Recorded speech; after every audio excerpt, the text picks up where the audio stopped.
J'espère que vous avez lavé votre slip avant de regarder cette vidéo. Pourquoi? Eh bien parce que dans la vidéo d'aujourd'hui, nous allons parler de l'ADEME, nous allons parler lessive et nous allons parler de Fight Club. Tout ça, oui, dans la même vidéo. Non, vous ne rêvez pas. Waouh!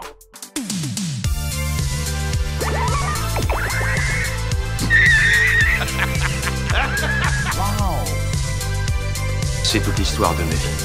Plus besoin de coquillage. Parlera en présence de ton avocat. Toc toc. Vous savez que vous avez un problème de comportement. Ah! S'il peut saigner, on peut le tuer. Bonjour à tous, bienvenue sur la TV42, c'est toujours un plaisir de vous recevoir sur cette modeste chaîne. Je suis DoseGeek, vous regardez votre dose de geek sur YouTube. Bienvenue à vous. Comme d'habitude sur la TV42, tous ceux qui sont abonnés à la chaîne sont habitués maintenant. C'est un petit peu comme le bar tabac du coin. Vous êtes habitués à assister à des débats autour de la culture geek et tout ce qui s'y rattache. Merci encore une fois pour votre soutien et à toutes les personnes qui ont liké, qui ont partagé la précédente vidéo sur l'arnaque au faux Brad Pitt. C'est très important de partager cette histoire afin d'éviter qu'un maximum de gens ne soient à leur tour victimes de ce genre d'arnaque des brouteurs. Évidemment, je souhaite la bienvenue aux nouveaux abonnés sur la chaîne. Vous allez voir ici, c'est assez sympa, on se prend pas la tête, on aime bien s'amuser et rigoler de ce qu'il y a sur les réseaux sociaux. Et avant d'embrayer sur le sujet du jour, je vous invite évidemment à liker cette nouvelle vidéo, à la partager un maximum et à vous abonner à la chaîne si vous êtes nouveau parmi nous. Il n'y a pas de petits gestes, tout est bon à prendre pour essayer de phagocyter ce méchant algorithme YouTube.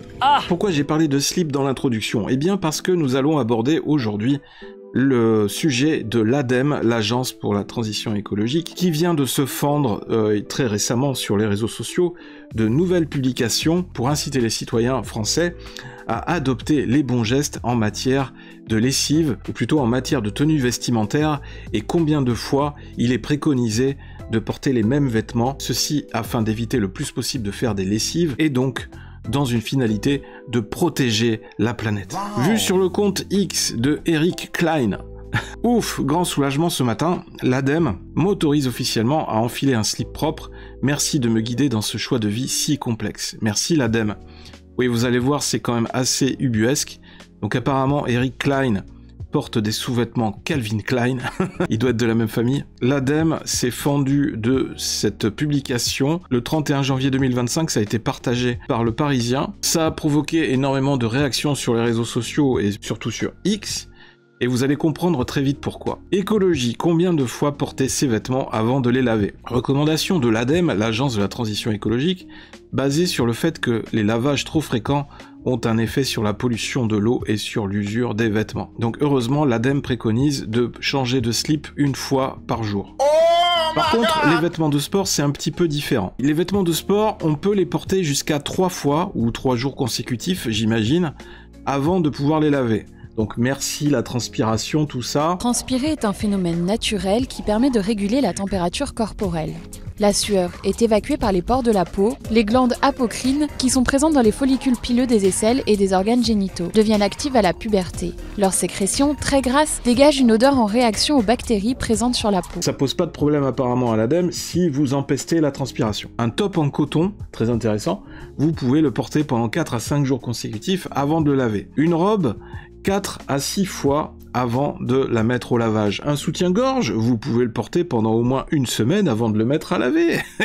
Un pyjama, pareil, 1 semaine avant de le mettre à laver. Il n'y a pas de problème, il n'y a personne qui va aller vérifier. Un pull en laine, ça peut faire facile 10 à 15 jours avant de le laver.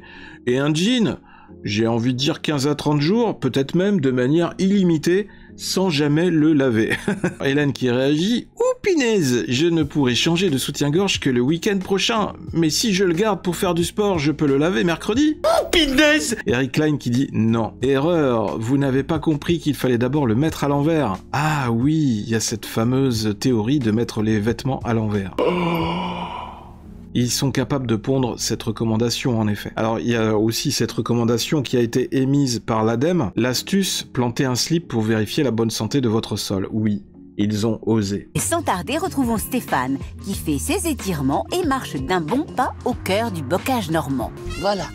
Donc là, nous avons notre pare-vue. Génial. Nous sommes sur le site officiel de l'ADEME, réussir sa transition écologique, et non pas sa transition de genre. C'est honteux. À l'ADEME, nous sommes résolument engagés dans la lutte contre le réchauffement climatique et la dégradation des ressources. Ouh, les vilains, ils dégradent les ressources. Bonjour, j'adore dégrader les ressources. Et vous ? Sur le terrain, nous mobilisons les citoyens, les acteurs économiques et les territoires afin de leur donner les moyens de progresser. Face à l'urgence, nous nous fixons des objectifs ambitieux et appelons à une mobilisation générale. Il faut faire plus vite pour lutter contre le réchauffement climatique. Mobilisez-vous. Voir la vidéo de présentation, non merci, sans façon. Une agence engagée, experte. Oui, la bataille du climat est loin d'être gagnée, mais elle n'est pas encore perdue. Agissons, comme dit François Boileux. Ah ! Notre experte de l'ADEME, coordinatrice technique et scientifique au sein de la direction adaptation, aménagement et trajectoire bas carbone. Allez, vas-y, Boileux! Utile? Oui, Annick Desgouttes sait se rendre utile. Non mais ils l'ont fait exprès au niveau des noms de famille. D'un côté, on a François Boileux, de l'autre, on a Annick Desgouttes, et qui est ouverte, Claire Chiot. Elle est ouverte aux personnes, aux organisations, aux idées, à l'innovation. Vous voyez en quelque sorte à quoi servent les fonds publics, à quoi servent nos impôts, à financer ce genre d'organisation dont l'utilité publique reste encore à démontrer. Apparemment, ça ne leur pose aucun problème de conscience professionnelle de poster ce genre de documents, ce genre de recommandations qui sont totalement hallucinante. Plantez un slip pour vérifier la bonne santé de votre sol. Plantez un slip en coton dans la terre. Déterrez le slip au bout de 2 mois. Regardez l'état du slip, et si le slip est très abîmé, votre sol est en bonne santé. Ça veut dire que le sol est prêt à accueillir vos plantations, voire plus. Peut-être vos excréments. Toutes les informations se trouvent sur mtater.fr, article planter-slip, observer-biodiversité-sol. C'est un truc de fou. Vous pouvez vous amuser à faire l'expérience chez vous, amusez-vous avec vos enfants ce week-end à planter un slip dans la terre et vous verrez dans 2 mois, si vous arrivez à le retrouver déjà, c'est bien. Et si vous le retrouvez, s'il est en mauvais état, ça veut dire que vous avez un sol de bonne qualité. Par contre, s'il est toujours propre, interrogez-vous, ça veut dire peut-être que le sol est peut-être trop chargé en lessive.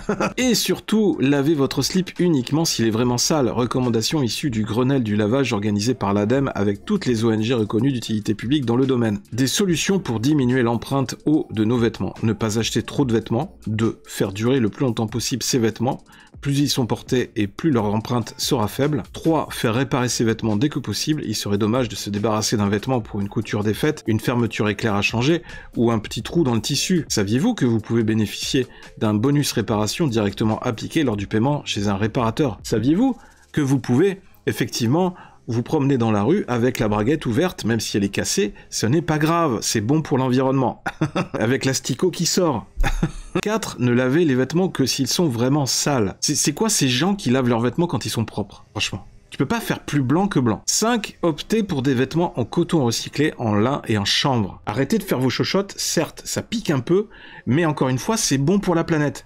Donc, ravalez votre fierté, taisez-vous et mettez vos vêtements en chanvre. La culture du coton nécessite beaucoup d'eau, 58 mètres cubes pour 1 kg de coton, mais des alternatives comme le coton recyclé, voire même le coton à base de farine d'insectes, peut-être un jour, ou des fibres. Avec plus de 4 milliards d'euros de budget et près de 1100 emplois équivalents temps plein, la question de l'efficacité de la dépense publique se pose. Attaquer le président du Sénat, Gérard Larcher. C'est peut-être une des meilleures répliques dans la longue carrière de Gérard Larcher au Sénat et dans ses fonctions parlementaires de toute sa vie.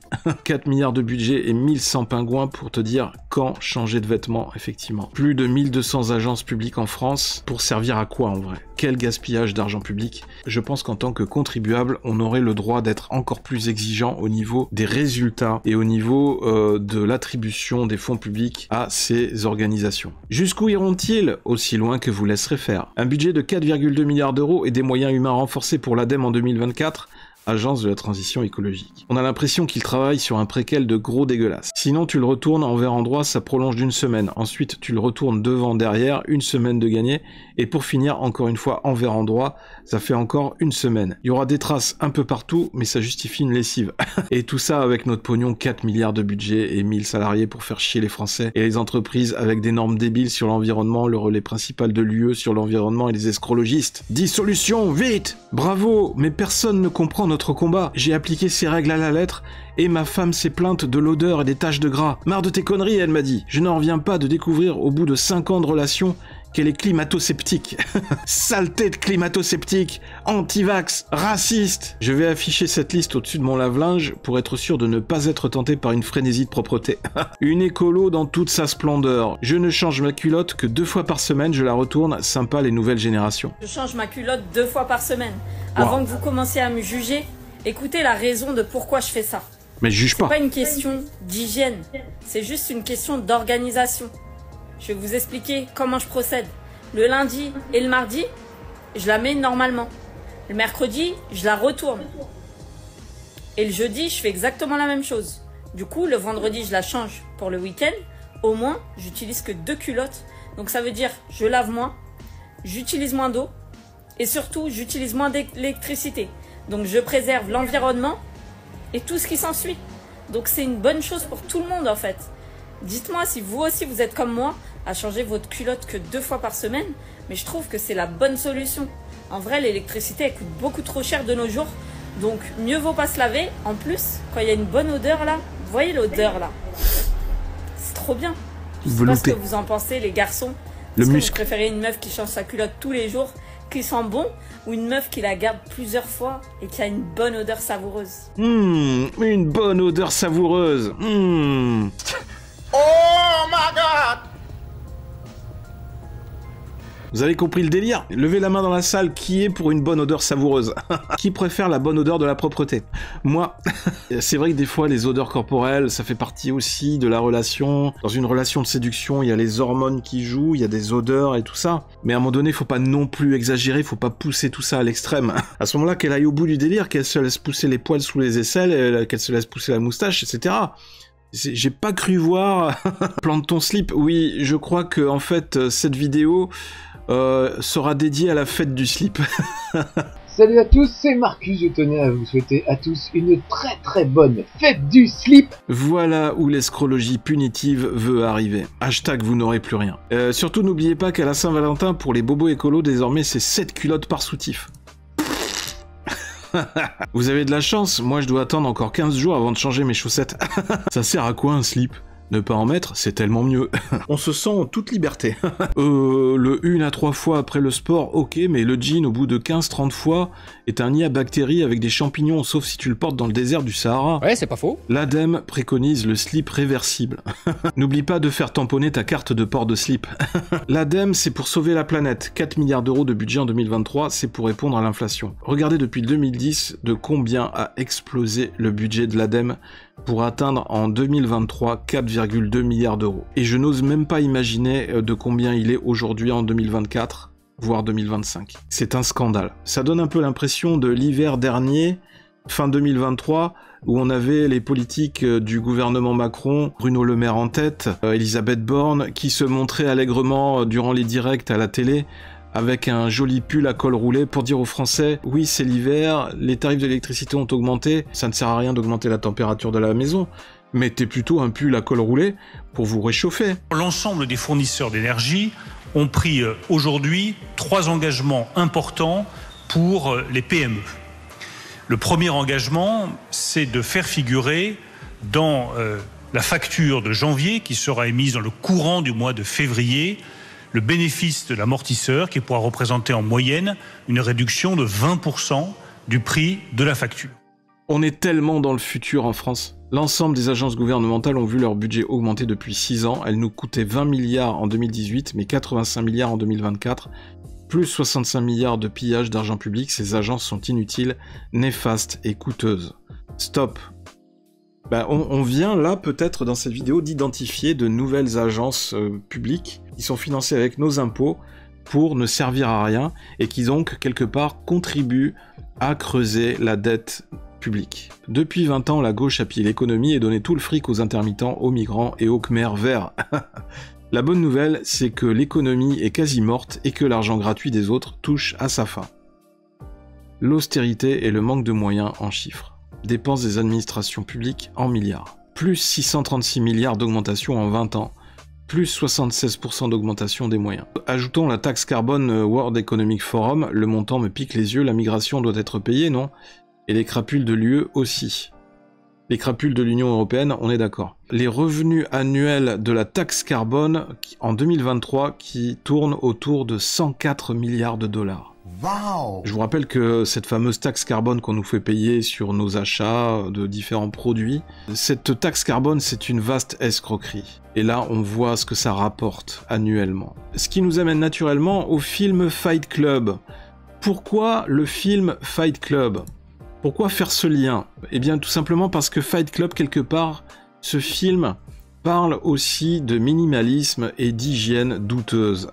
Fight Club, un film américano-allemand réalisé par David Fincher et sorti en 1999, adapté du roman du même nom de Chuck Palahniuk, publié en 1996. Dans Fight Club, Tyler Durden, incarné par Brad Pitt, prône un mode de vie anti-consumériste où l'hygiène passe clairement au second plan. Ses vêtements sont sales, il vit dans une maison délabrée et se moque des normes sociales, y compris celles liées à l'apparence et à l'entretien personnel. C'est un anticonformiste, il se rebelle contre la société, contre tout un système, et notamment contre un mode de vie, des habitudes, un certain confort, pour lequel la société nous aurait programmé. Et oui, Brad Pitt, rappelez-vous, on en a parlé dans la vidéo précédente, l'arnaque au faux Brad Pitt. Alors, je n'y peux rien, c'est une coïncidence, je n'ai pas fait exprès de faire le lien avec Fight Club dans cette nouvelle vidéo par rapport à Brad Pitt. Non, c'est vraiment une coïncidence, mais c'est pas grave, ça permet de faire un petit clin d'œil à notre ami Brad Pitt. Coucou à toi si tu nous regardes, et bien sûr à la vidéo qui lui était dédiée juste avant. Je vous invite à la regarder d'ailleurs si vous ne l'avez pas encore vue. Hello, je suis le vrai Brad Pitt, alors envoyez-moi 800 000 € et abonnez-vous, merci. Encore un message envoyé à Anne pour lui demander de l'aider financièrement. Hello Anna, je vais très mal. Il me faut $2 millions for my operation, allez s'il te plaît. Anna, je suis Brad Pitt, je te jure. Wallah, je suis Brad Pitt. Wallah, s'il te plaît.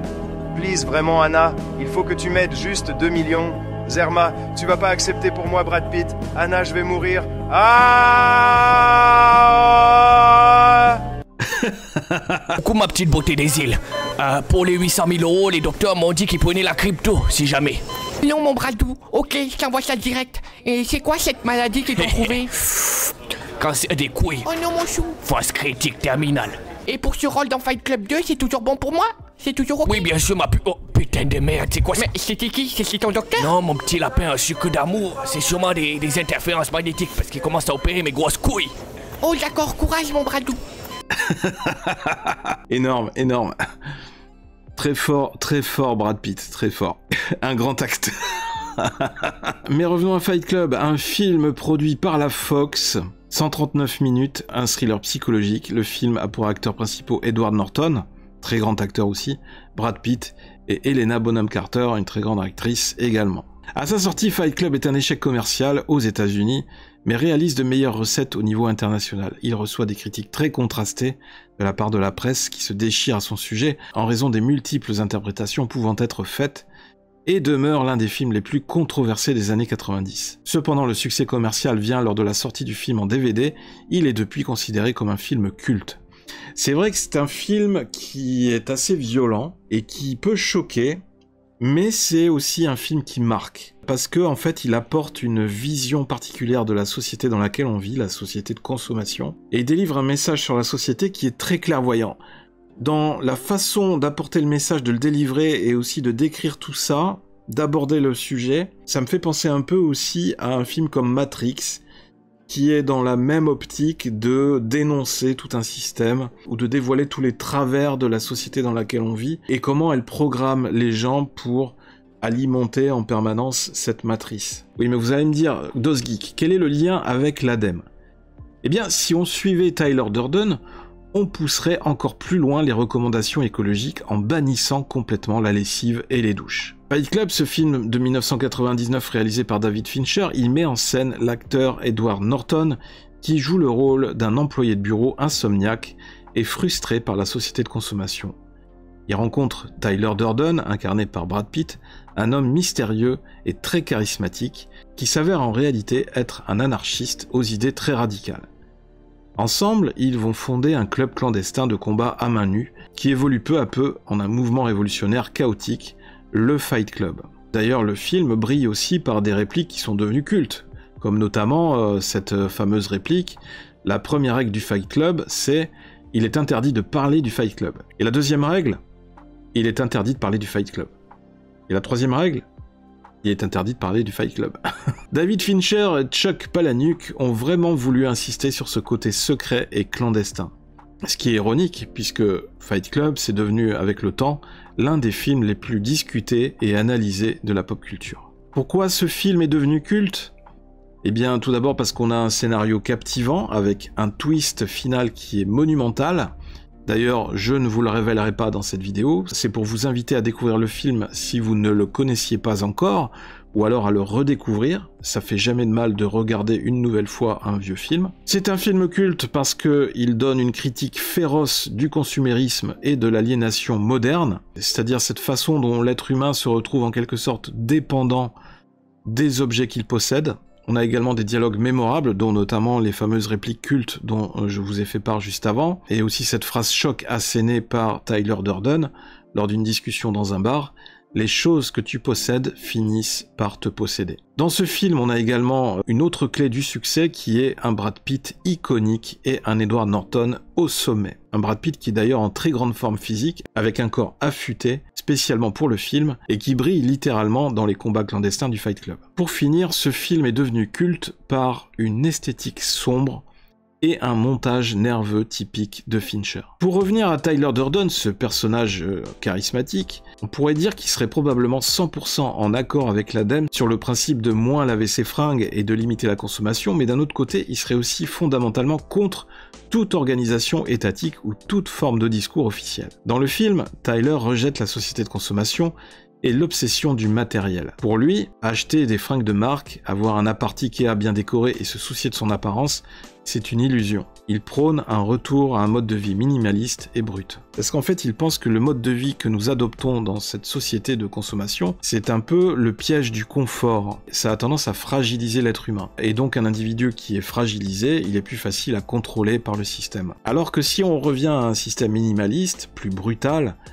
un système qui prône la force brute, eh bien ça contribue à renforcer physiquement et mentalement l'individu, et donc de ce fait il est beaucoup moins contrôlable. Et on le voit d'ailleurs avec les protagonistes du Fight Club, puisque au fil des combats, ils gagnent en force, ils se renforcent physiquement, et ils deviennent de plus en plus costauds, de plus en plus imposants, de plus en plus charismatiques, et ils deviennent de plus en plus maîtres de leur destin dans cette volonté de vouloir renverser le système et de déclencher presque une révolution. Tyler Durden, le personnage, est fondamentalement dans une optique d'anti-consumérisme basique et épidermique, alors qu'on se doute que l'ADEME, elle délivre ses préconisations par pure idéologie politique. C'est de l'idéologie car si le simple fait que les Français portaient des pulls l'hiver et lavaient leurs slips tous les 3 jours, ça permettait vraiment de lutter contre le réchauffement climatique ou en tout cas le changement climatique, ça se saurait. Non, en réalité c'est une vaste blague. Car comment un pays minuscule comme la France peut-il espérer sérieusement compenser l'énorme impact carbone généré par des puissances industrielles comme la Chine ou l'Inde? C'est impossible, ça n'est pas sérieux. La France, c'est un nain à côté de l'Inde ou de la Chine.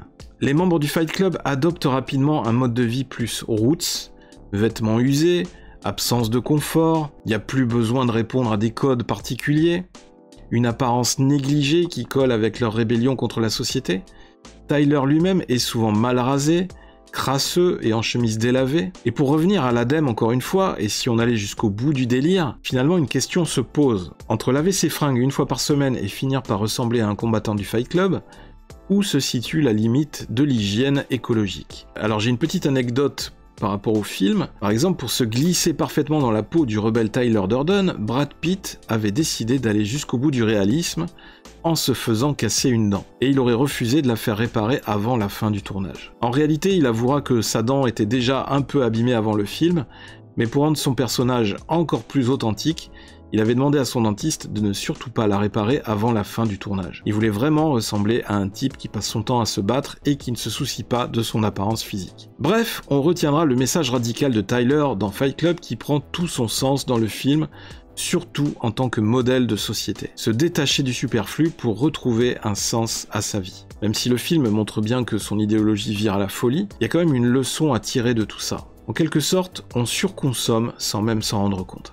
Mais dans la vraie vie, est-ce que ce serait aussi simple? Avant de s'attaquer à notre mode de vie en pointant toujours du doigt les méchants consommateurs qui sont finalement le dernier maillon de la chaîne, peut-être que l'ADEME ou tout simplement nos dirigeants ferait mieux d'adopter une vision plus globale de notre société de consommation et de réfléchir davantage aux vrais leviers qui contribuent à accentuer ces comportements de surconsommation, et donc la pollution au niveau mondial. Par exemple en s'attaquant à la surproduction, aux lobbies industriels, les techniques de vente agressive et les influenceurs, les promotions à n'en plus finir, telles que les promos spéciales Nutella, Elmorgen, les soldes qui déclenchent à chaque fois des émeutes dans certains magasins, la publicité à outrance, les techniques de marketing, la présence exagérée de matières toxiques telles que le plastique dans les emballages, l'obsolescence programmée des produits, l'importation de produits provenant de pays lointains au lieu de développer une véritable production locale, etc., etc. Donc vous voyez que le vrai problème n'est pas complètement au niveau du consommateur en lui-même.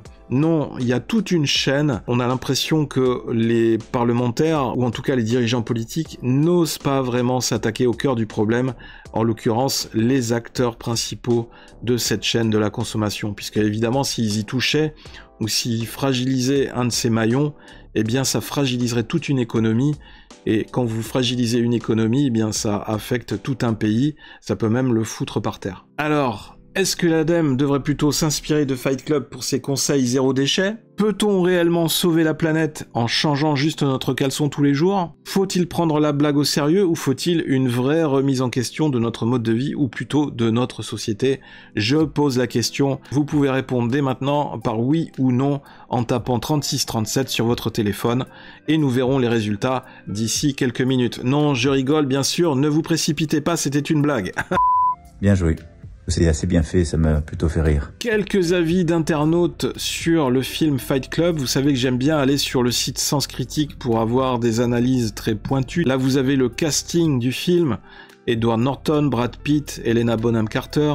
Et après, il y a plein d'autres acteurs, mais je vais pas aller un peu plus loin dans tout le casting. Et voilà, la consommation identitaire, Sons of Anarchy avant l'heure, il est temps d'enfreindre les 2 premières règles. Et j'aimais bien cette critique qui avait donné 8 sur 10 au film, le défouloir existentialiste. C'est une véritable et démente plongée dans un esprit torturé que propose David Fincher avec Fight Club. Il nous y emmène avec le but de nous mettre un uppercut en pleine poire et nous y immerger, au risque de se perdre en jouant sur les illusions et l'imagination. En s'appuyant sur une mise en scène ingénieuse, le jeune cinéaste nous invite à déchiffrer les méandres et arcanes d'un esprit compliqué.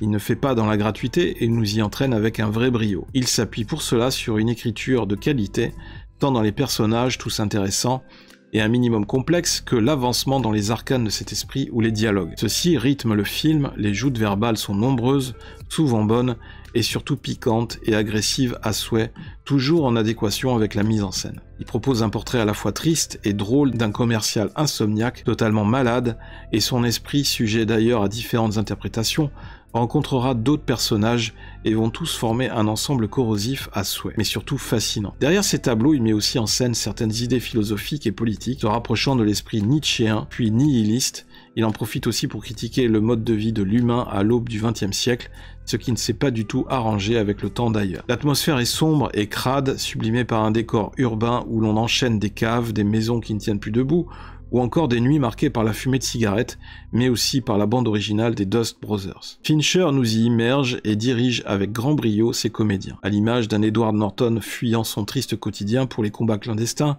ne se sentant vivant qu'en compagnie de Tyler Durden, campé par un Brad Pitt aussi génial que fou et troublant, alors que tous les personnages secondaires trouvent leur place dans cet univers tombant en ruine. En mettant en scène Fight Club, David Fincher propose une plongée folle, délirante et sale dans un esprit torturé qui va remettre en cause sa vie et les fondements de notre société, s'appuyant sur de parfaits comédiens et une ambition explosive et furieuse. Très bonne critique de Dr. Givago, que je rejoins, effectivement. Donc voilà un petit tour d'horizon sur le film Fight Club, et au passage, ça a permis de rebondir sur ces publications, ces recommandations de la part de l'ADEME. J'espère que vous avez trouvé cette vidéo intéressante. Moi j'aime bien faire ce lien parfois entre des sujets d'actualité et certains films qui permettent de rebondir sur ces sujets d'actualité. Et là c'est tout à fait le cas avec Fight Club, et pour moi c'est souvent un critère de qualité d'un film, c'est quand on peut avoir plusieurs lectures différentes de ce film. On pourrait parler de Fight Club dans un autre contexte,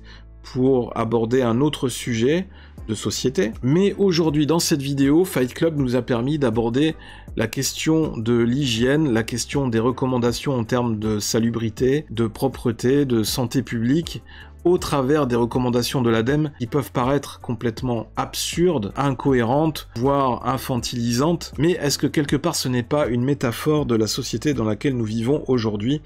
Une société pleine d'incohérences, une société que même nous, en tant que citoyens, nous avons de plus en plus de mal à comprendre, une société qui nous révolte de plus en plus, mais face à laquelle nous nous sentons de plus en plus impuissants. Comme disait Tyler Durden dans le film, est-ce que la clé pour trouver un début de solution à nos problèmes ne serait pas d'essayer de prendre du recul par rapport à tous les objets de consommation que nous possédons, afin de retrouver un petit peu de liberté par rapport à cette société de consommation? Est-ce que la clé de notre liberté dans cette société, ce n'est pas finalement, après tout, de nous séparer de tous les objets que nous possédons? Vous ne posséderez rien et vous serez heureux. Klaus Schwab. Donc, qui a raison dans tout ça?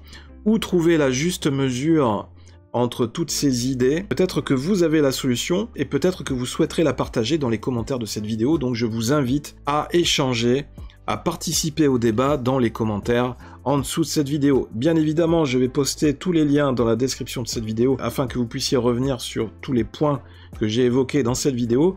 Merci à vous d'avoir regardé la vidéo, merci de la liker, merci de la partager. N'hésitez pas à vous abonner si vous aimez le contenu et si vous voulez soutenir la chaîne et son créateur. Et on se retrouve très bientôt sur la TV42, peut-être dans un nouveau décor. Hein, là, vous voyez, je suis encore dans le décor habituel, mais ça ne devrait pas tarder à changer. C'était DosGeek sur la TV42, on se retrouve très vite sur la chaîne. D'ici là, je vous fais de gros bisous, prenez soin de vous, allez voir le film Fight Club, laissez parler le geek qui est en vous, gardez la pêche et le sens de l'humour. Bye bye!